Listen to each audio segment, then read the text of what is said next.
What's up, YouTube? How y'all doing out there in cyber world?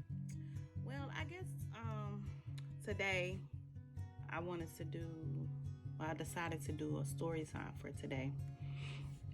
Yesterday, after listening to so much Dr. Martin Luther King's, I watched watched his speech over. Just listened to a lot of different segments. Just watched a whole lot of things on him yesterday, and just listening to a lot of people speak and stuff like that. It brought me to, and then I listened to a lady that was on YouTube who was talking about she had COVID for like a year and no one believed her. And that brought me to my situation. So I was like, let me tell them about me, what happened. Okay, back in 2016, I got married February 2016, and then I ended up getting pregnant. When I get pregnant, this was my fourth pregnancy. So usually when I get pregnant, I get really, really sick. Like as far as like the nausea and vomiting and stuff, and very sensitive to different smells and stuff. That's usually me.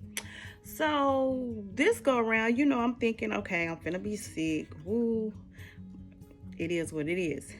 I never have high blood pressure. I don't have high blood pressure outside of being pregnant. So me being pregnant, I've never had it being pregnant. So didn't think nothing of it. So this time I got pregnant, I was like extra sick. And I knew something was wrong, but in my head, I was like, well, I'm a little bit older than what I usually am, of course, given. But maybe it's just a little extra this time. But I kept getting sick. I kept on getting sick. Next thing I know, like, my legs and my feet started swelling. And I was like, something isn't right, so went to the doctor, and I was telling my OB/GYN about what was going on. I was like, something's not right. My feet are swelling. He was like, oh, you're just pregnant. I was like, but I've never had this situation happen to me while I was pregnant. And also, I don't have high blood pressure. Something is just not normal.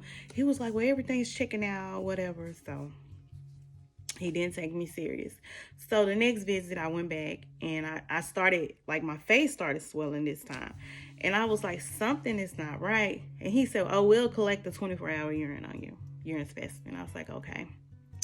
So I could barely even do the 24-hour urine. I didn't even have urine coming out. It wasn't a lot, So I knew then, because I'm a nurse. So I knew then, oh, something is not right. So took the specimen back, never heard anything back from him. Called, never said a word. So I went to another appointment, and this time I complained again. I was like, look, something is going on with me. My feet are swelling. And he just brushed it off again. You're pregnant. Oh, there's nothing wrong with you. And I'm like, yes, it is. Like, it's something wrong with me. At this time, I was like, I'm not taking no for an answer. So he got mad at me, y'all. He got upset at me and was like, well, we'll send you to the hospital for a 24-hour observation. We'll keep the blood pressure cuff on you and this and that. So he came back in the room, and he was a little bit more, sincere about the situation. I guess he finally looked at my labs from the 24-hour urine specimen. And his whole attitude changed. He was like, yeah, we're going to get you over to the hospital.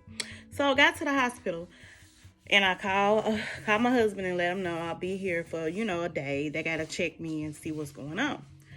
Y'all, there was this one doctor, the doctor that delivered me. He was there. So he know what he's talking about. He was livid. He said he couldn't get over the results of my lab. No one contacted me. No one said anything to me. He said, have you been complaining? I said, I've been complaining. I've been telling them, but no one has believed me. So he was like, you're not going home. You're going to have this baby. I'm like, what? Because at the time I was just 25 weeks pregnant. So I'm like, what? So, they came in and they started giving me the injections to strengthen my baby's lungs. And, I was like, okay, I'm going to be calm. This is going to be good. So I called my husband. I'm like, look, they're finna transfer me. They're transferring me to a hospital that has a NICU for premature babies because I'm about to have a baby. He was like, what? I was like, yeah. So I got in the ambulance. They transferred me. Got to this hospital. They were checking me. So at this time, my condition was getting worse. So at this hospital, they had an actual pediatrician inside of the hospital. So I would go to the pediatrician and they would check on the baby. And he was like trying to keep my baby in as long as he could because he said the longer the baby stays in, the more chances of her survival. I was like, okay, cool. But at the same time, I'm like, I'm feeling like something is wrong with me. Y'all, my organs were shutting down. I could not swallow. No more pee was coming out. I wasn't even having bowel movements. When I went to the bathroom to have a bowel movement, it was like water. It wasn't even diarrhea. Wasn't peeing. And then when I did pee, it was a little bit and it was completely black. I wasn't having bowel movements. I could not swallow anything. When I say could not swallow, could not eat anything. People thought I was joking. I could not eat. My eyes, my whole face had totally distorted. I'm sitting in this hospital room, y'all, by myself, because my husband could only come when he was off work. I had different family members come visit whenever. But all in all, I was in this room by myself with this blood pressure cuff on me that was constantly 200 and something above. You know that's high. And I'm telling them, y'all, something is going on with me. I'm dying. Like, I was literally dying. I knew I was dying because my organs were shutting down. Nothing was working. But they didn't want to get the baby. They didn't believe me. They didn't believe me. Once again. And then I was having my labs checked every single day. They were coming in checking my labs every day. Every day came in. But they wasn't looking at them. They were not looking at my labs. And they were not believing anything that I was saying. Nothing. I'm telling them I cannot swallow. They steady bringing me food in there. I can't even swallow the food. I'm like, yeah, I can't swallow. My friends bringing me stuff because everybody know I love to eat. I love food. I'm like, y'all, I can't swallow. They was like, you can't swallow? Have you told them? I was like, yeah. So my husband, he went up there and told them. He was like, man, she's saying she can't swallow, you know. Something. They was like, well, that's just part of this, that's just part of it. She'll be okay. Yeah, I was literally, when I say dying, my organs were shutting down so quick. And I was so scared because I know one thing about it. My organs were working overtime and shutting down. So that causes long-term effect. That's long-term effect on me years to come. Regardless of, that's a lot of I can't even think of the word. That's a lot on my organs. So even after this baby or whatever the situation, this is still, my organs have aged probably 10 years within that one day just because they were dying and shutting down. I said, okay. So one Saturday morning, at this point, because they were saying I was going to have to stay in this hospital for like a month before I could have this baby. And I'm like, I'm not even going to live that long. So at this point, I done made, peace within myself because I'm like, nobody's believing me. My husband, he was like somewhat believing me, but he really wasn't believing me either. Nobody's believing me. The doctors are not believing. They couldn't possibly be looking at my labs because, you know what I'm saying? Man, one Saturday morning, I had a whole team rush in my room. They rushed in my room. And they said, Miss Foxworth, we need to get you into emergency surgery. I was like, what? Like, what's going on? We got to get this baby out of you. Your labs are, been saying it. So now all of a sudden you come in my room Saturday morning. Mind you, you told me I was going to have to be in here another month at the least. Maybe 2 months because the baby was due in March. This was December. And you're telling me the baby was due at the end of March. It was beginning of December, well, middle of December. Now you're telling me that you're gonna have to have a rush C-section. Okay. So I called my husband. Hey, they finna take the baby. They finna take the baby. Yes, they're finna take the baby. Y'all, I get into the room to have my C-section. Nobody's there with me. My husband, by the time they got ready to actually take the baby out, he had made it, so he actually had a chance to come in there. But y'all, the doctor, the story gets worse. I'm in here laying on the bed because I've already had three C-sections, so I already know how the C-section game goes, So they gave my epidural. I'm laying down. Y'all, it took this doctor forever to come back in this room. By the time he came back in the room, some of the medicine had wore off. Girl, they started cutting me, and I was feeling it. It's me, my husband, and the anesthesiologist. I'm telling him, look, pump, I can feel it.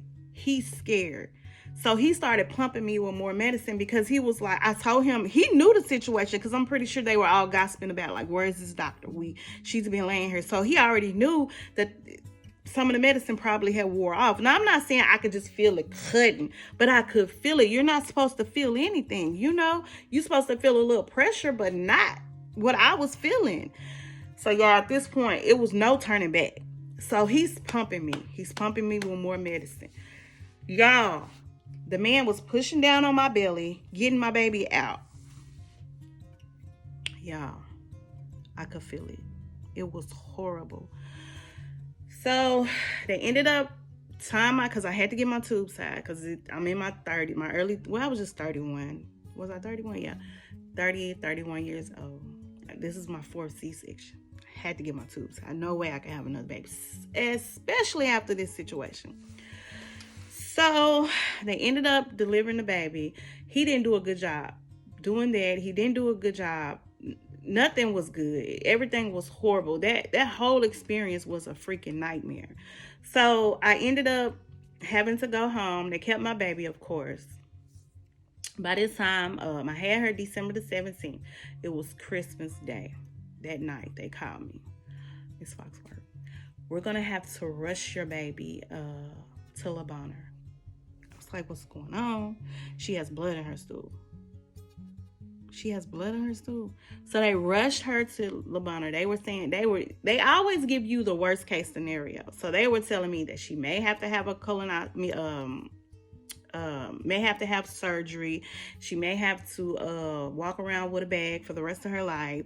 They were just giving me all the worst case scenarios. She could be behind mentally, this, that. Her lungs were not functioning right because she was born early. So she was on a vent. She had the NICOT, the stomach condition. Not only did she have that, she had like so much stuff. My baby was sick. And the reason why she ended up getting the stomach situation is because in the beginning, I wasn't producing a lot of breast milk. So instead of them getting donor's milk or whatever the case is at the hospital, they messed around and gave my baby regular milk. That's a whole nother story. So she ended up developing the NICOT. Now, it's nothing wrong with them doing that, but the milk itself causes so much or whatever, especially with a premature baby. They're not supposed to, I'm not saying they're not supposed to give it to them, but the milk is, I have to tell you, that's a whole nother video. We ain't going to talk about that. I'm not going to blame the hospital for that one, but I'm just saying. So my baby is in Le Bonheur. My baby, we're having to go see her every day or every other day. If it's a day that I didn't go see her, I had to call. I didn't get a chance to even hold my baby to the beginning of February. She ended up being in Le Bonheur for 3 months.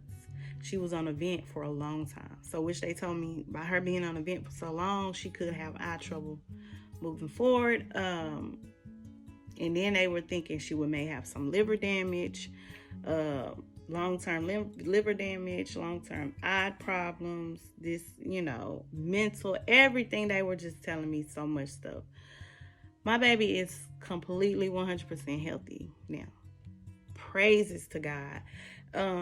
She does have the small holes in her heart, but she goes see a cardiologist every year, and those holes are closing up.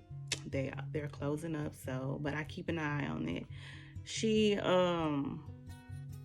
She's doing well mentally. She's not behind physically. She's nowhere near behind. She's growing like she's supposed to be growing. And I thank God, because that situation could have been totally turned around.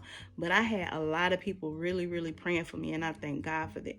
But now that I look back at the situation and I hear everyone else, a lot of other colored women's stories about how the doctors were not listening to them, it just brings me back to that day, because I kind of blocked it out of my mind, because I'm like, I felt like I was in a twilight zone, because no one was believing me, no one was listening to me, no one heard me. And it's so crazy. And I was also telling them, look, I'm a nurse. I know what they didn't want to hear it. So y'all, that stuff they're talking about, how that is true. They don't listen. A lot of times they do not listen to us. They don't take us serious. They don't think we know what we're talking about. They oftentimes label us as ignorant. So y'all, I'm just saying, that was horrible for me. That was a horrible experience. And like I said, I know that caused long-term effects on my organs, but at the same time, I pray every day. So I'm not worried about it. I'm not pressed about it. But I do know that caused some damage. And at the time, I wasn't thinking to go back and sue them or do anything. At the time, I just wasn't in my right mind. I didn't know to do it. I don't even know if I still can. If I still can, and let me know. But at the time, I was kind of like, I didn't know what was going on. I was so out of it. But I thank God I'm alive. I thank God my baby is alive and healthy. Thank God for everything, I just thank God, because everything could have went left. My kids could have lost me. My baby could have not made it. It could have been a lot worse, but I'm here. But anyway, I just wanted to tell y'all about that story and that situation that happened with me, to let y'all know, yes, that kind of stuff does go on, and it is true. It happens. So thank y'all for watching, and do not forget to like, comment, and subscribe to my channel. Thank y'all for watching. Have a nice day.